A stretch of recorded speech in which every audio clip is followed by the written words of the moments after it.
The trek through Great Bay Temple continues here at part 26 of Majora's Mask. And Hey Ted. Hey Ted. What? How about that Majora's Mask 3D, huh? Yeah. God damn it! We recorded that part literally like a week before that goddamn direct, and I sound like the biggest dumbass in front of you. I know I'm a guest on this playthrough, and it would be very rude of me to say this, but you were wrong and we were right. Oh no, people just say rude things about me all the time anyway. It doesn't even really matter. Yeah. Talk about a case of foot and mouth. yeah, it's simply just a case of foot and mouth, but goddamn. Turns out Johnny is a psychic. Yes. But anyway, one of the things that the item that we got for Great Bay Temple for beating the mid-boss here was an item that was also an Ocarina of Time, but it was completely optional, and it was really bragging rights, if I recall correctly. It's the ice arrows. There was no point in getting it in Ocarina of Time. No. And you got the ice arrows in Ocarina of Time by solving that mini dungeon with all the keys, right? Yes. Well, it's not really a very good dungeon.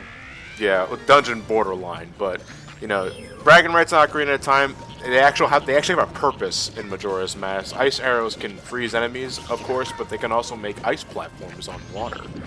Leads to some pretty nifty dungeon design, I would say. It's one of the favorite parts I like about Great Bay Temple. It's utilizing the ice arrows. Except this mini-boss. I don't like this mini-boss because... Well, this right here. Yeah, just look at it. Yeah. He's a frog that can control a gelatinous cube. Gelatinous sphere. Yeah. Actually, Joe, I gotta correct you there. There's one thing that the ice arrows can do in Ocarina. Bongo Bongo has a unique animation where if you hit his hand, it'll basically get chunks of ice on it and it'll shake it. Oh, okay. Does it do like extra damage or anything, or? Fuck knows. It's not important, but it is interesting. Oh, okay. I appreciate any tidbits or Easter eggs in this case, but ice arrows in Ocarina of Time were something I only got at the very end of my playthrough because the only thing I have left now is Ganon's Tower. I might as well get this last item in my inventory. That's not the golden gloves or whatever you get in Ganon's Tower. God damn it, are you done yet? Just uppercut me out of the bubble, thank you. Sure. Sure you can. I hate things that hold you up and basically stop you from being able to play the game for extended periods like that. Morpher. Hey, they worked hard on that fighting animation. They gotta show it off, man. I'd appreciate it more if there was a way to escape. Well, yeah, there's a way to escape. Don't get caught in the first place. Well, I mean, if there was a way you could time it so that you could avoid one of his attacks and break out on your own. Oh, okay, I get you. What do you do in that boss fight if you run out of arrows? There are pots and there are boxes everywhere. You'd have to really suck if you ran out of arrows in this fight. Zelda bosses always have little ammo crates and everything around their bosses. Especially if you need a specific weapon. Were you getting more at Ted if for some odd reason you were still run out of arrows after utilizing the boxes? Yeah, like if you were low on them when you went into the room, for instance. I wouldn't be able to know what to tell you. Maybe the small bubbles would drop ammo if you really needed them, but again, you have to try to run out of ammo in this fight. Yeah, it takes a special kind of suck to lose at this mini-boss. I don't know. It looks annoying enough that if you hadn't gotten enough heart pieces before this, I could see you losing. Yeah, I'd imagine that mini-boss would be a little frightening if you were doing like a 3-heart run. Because I think he does, if not 3 hearts, then at least close to death, so you can't afford to get hit by him. I have to say, one of the reasons I actually like the Great Bay Temple is because of its odd pacing. This is the second of 3 videos on this dungeon, and we've already gotten the dungeon item and also the boss key. Yes. All guarded by mini-bosses. This is the hardest I think the dungeons get in this game. Some people would argue Stone Tower, but I find Stone Tower... I like Stone Tower a lot better than this. I find Stone Tower to be... It's longer, but it's also more fun. I would argue. There's one bit in Stone Tower that gets me, and that's right at the beginning where you have to explode something to get somewhere. After that, it's a cakewalk, really. Yeah. I like how you're trying to jump on the moving platform, but Link just thinks you're trying to jump into the water, so he nosedives into the platform. Cannonball my face! Oh god, I'm so thirsty. Thankfully there's water everywhere. Oh, Dumbfuck. You're so stupid. Nah, Great Bay, your stay in Great Bay is prolonged by like 20 minutes. Well, no, that's an exaggeration. I would probably say 19 if you're going after the stray fairies. Well, Because- you said okay. Well, this temple's 3 parts long, so that's about 45 minutes. How long Yes. did you say the 3-day cycle was if you don't have the reverse Song of Time or song? It's 54 minutes long. Yeah, you are cutting it pretty close if you don't know about that by this point in the game. Yeah. What are the odds of you not knowing about the inverse Song of Time by the time you get to Great Bay? Assuming you're doing the game normally. Playing though, well, it depends on if you just happen to run into the scarecrow by this point, really. Like, you know, it depends. Like, because one of the things about Majora's Mask is that you can find a side quest and then try to get started on it, but just have no idea what to do and then just stop. And it's really kind of random on a first playthrough. What if you're not using a guide? What side quests you will and won't go after, really. Honestly,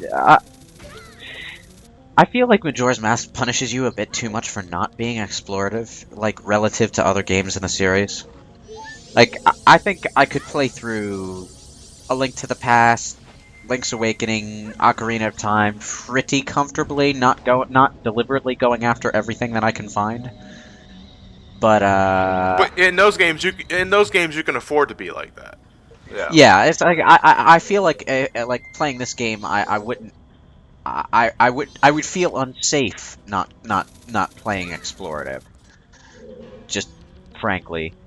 Wow. And you know, I don't really I don't personally have a problem with that, but it is a barrier to entry. It puts a lot of people off. Yeah, it's one of the main themes in Majora's Mask is trial and error. Really.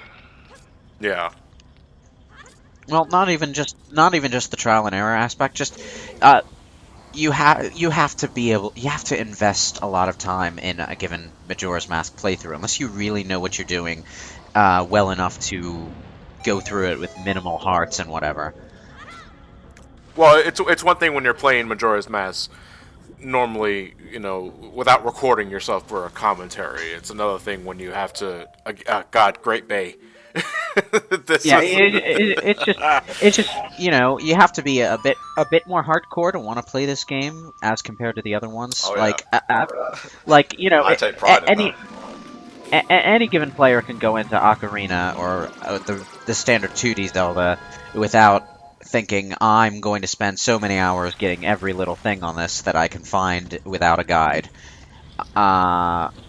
Whereas Majora's Mask, even if you're playing without a guide, which I'm not sure I would recommend, you still have to go into it with that mindset that you're going to put a lot of time into exploring this game. Otherwise, you're going to be in trouble. Oh, they still do that in this one. Frickin' skull. I hate those spiders. I really hate those spiders. Yeah, just give him a bow and arrow, one hit kill. I love how you blow him into next week with that shit. Very satisfying to do, honestly. It's better than what a slingshot can accomplish. Is there any sign that a spider is above you without looking up, you know? Maybe they have that little noise that they do, I guess. Yeah, that noise they make when they're about to land on you. Right, so don't play Zelda with your volume down.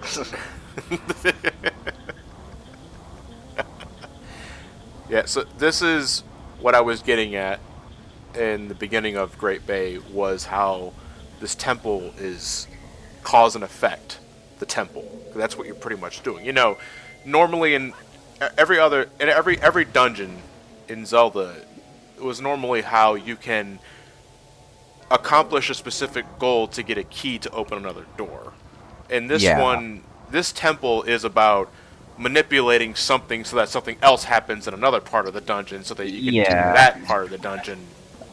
You know, that's what this temple is all about. Like Turtle Rock and Eagle's Tower and Link's Awakening. Yeah, Eagle's Tower especially. I hated Eagle's Tower. Gonna have Looking to forward use to an FA Gonna have to use an FAQ for that one when HFC gets for it. I can tell you that much. Yeah.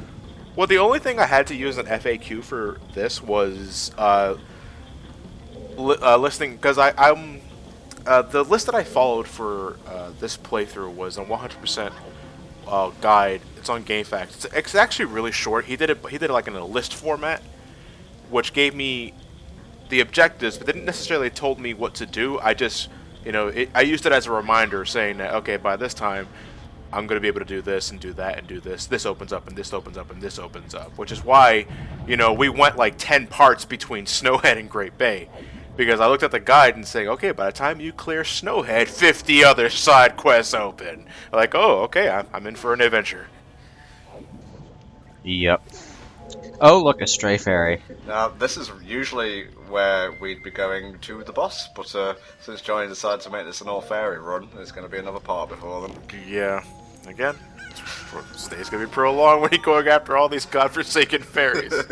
Look at me. So you just used GameFAQs, John, right? Dawn of the second day. How does Link know it's the second day? He can't see the sun from in here. The thing went Did cock-a-doodle-doo! On the contrary, Ryan, I did not use GameFAQs for temple solving. I did all these by heart, but I did them after like 6 or 7 test playthroughs.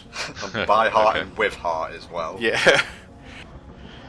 Because normally I use Zelda Dungeon to look up things in Zelda games. Yeah, and if you gotta do it, you gotta do it that way. There's nothing wrong with that. But I'm against, in my case, pausing the game to look at something and then editing out that pause. I just find that yeah. disruptive. No, I only had to do that once in Ocarina of Time with the Shadow Temple. Yeah.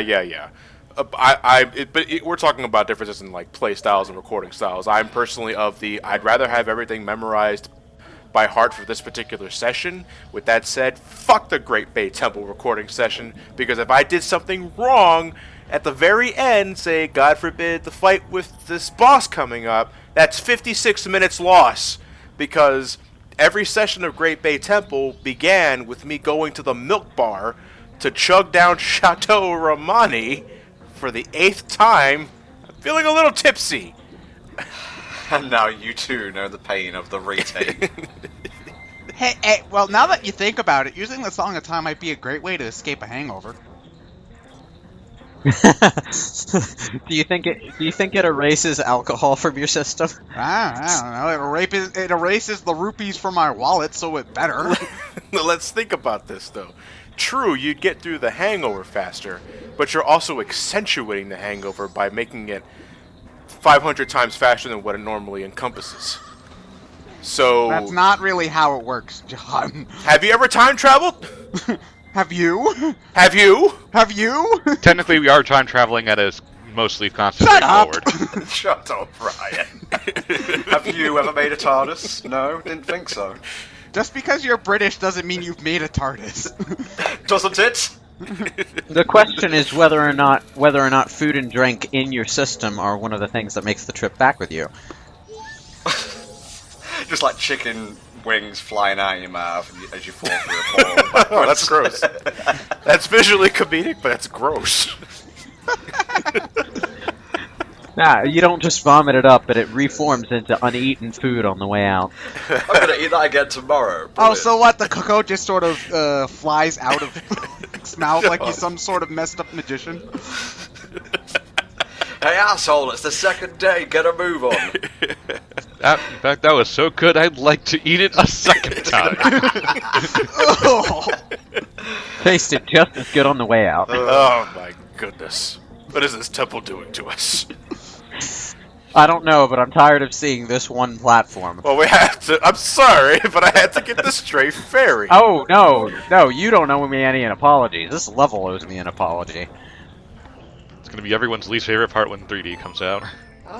Probably not, because, with the increased touchscreen controls and such. Well, it's not like, what's it called, the water temple, where apparently having the ability to just switch where all you had to do to fix that one was just make the iron boots an item as opposed to an equipment thing. Like, there isn't really, this temple, from the looks of it, just looks like a pain in the ass. At least we're not the Japanese version. Oh, you said that the things like lock in place in this one? Yeah. Okay. Oh right, they could become uneven. That's what you said. Yeah, in the Japanese version, you had to time it right, so that way when the ice would stop the gear thing, it would stop at the right place. Oh. Yeah. Nehru, take the wheel. I wonder if what version the 3DS version is going to be based on. Because was there anything? They're going to do the North American version. I don't see why not. I hope they bring back the third save slot, though. Well, let's make predictions here, because one of the things that they've hinted at, they haven't outright stated anything, is that they're going to simplify, I think, one or two things, just for the sake of making it a little more accessible for handhelds. And they're also changing a boss. Is it the annoying fish boss? Well, here? that's why I wanted to ask you guys. Like, out of all the bosses that we face in Majora's Mask, did any of them really need any retooling? No, I don't think so. Well, let's go through them. Oddola is basically whatever he's called. He's basically just a standard fight but bigger. Goat is as perfect as a boss fight can get. Georg, George. George, George. yes, Georg Lopez. Thank you. He has. Can I finish, please? Yeah, go ahead. Thank you. Sorry for interrupting you on your own commentary, by the way. Yeah, fish guy, forgot his name for a second there, camera shoes, so maybe you can see him from a different perspective. In the trailer he had an eye in his mouth, which I think is new, and in Phantom Hourglass there was a boss where you could see from the boss's point of view, so maybe that will factor in. Wait, what? Well, camera issues are a thing. I guess we're going to be stuck with just the push a button to get the camera behind you in the 3DS version, aren't we? Like, we're not gonna have any Wind Waker camera control going on. Well, they said the new 3DS will factor in some way. I think 60 FPS will be a thing, because apparently the initial trailer was 60 frames per second, and, you know, there's a second stick on that new 3DS, so who knows? Yeah, if we're going to get new 3DS functionality, it's probably going to have camera control on the right stick. And that's about it. When is that coming out in not Japan and Australia for some reason? Like, you know, I feel bad for the Australians because they get like nothing, but why just them? Like, seriously. We're PAL too. Well, you could. Well, actually, now that you think about it, you could import the new 3DS from Australia, Tom, and be fine because there wouldn't be any region locking issues. Yeah, let me just import it and not play Xenoblade 3DS because it's not fucking out yet.